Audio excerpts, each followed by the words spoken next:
Sortira, sortira pas? Telle est la question que tout le monde se pose aujourd'hui concernant Carlos Ghosn. La plupart des Japonais s'interrogent sur cette possibilité avec beaucoup plus de prudence que les Occidentaux, puisque aujourd'hui dans la presse japonaise et notamment dans les journaux télévisés japonais du soir, on mettait beaucoup en avant l'idée que les médias occidentaux s'étaient d'un seul coup sentis et poussé des ailes en estimant que Carlos Ghosn sortirait rapidement. Au Japon, on est beaucoup plus prudent.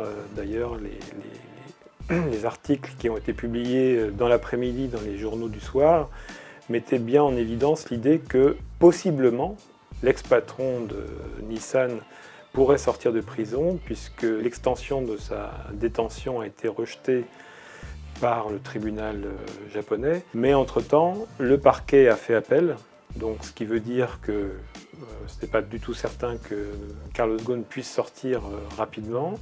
Par ailleurs, même si le tribunal maintenait la décision de ne pas prolonger la détention de Carlos Ghosn, la sortie de prison de celui-ci ne signifierait pas pour autant qu'il puisse quitter le Japon, première chose.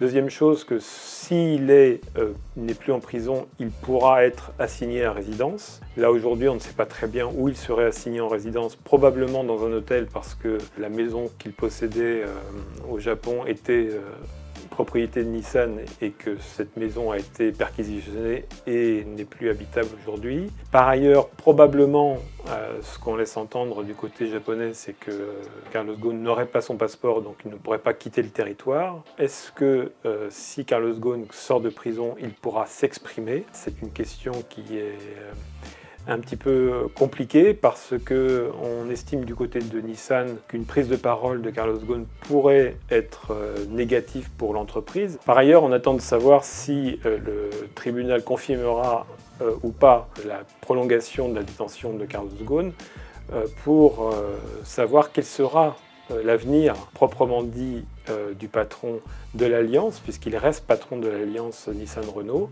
et que les Japonais aimeraient régler aussi cette question. Pour y parvenir, il faut organiser une assemblée générale des actionnaires.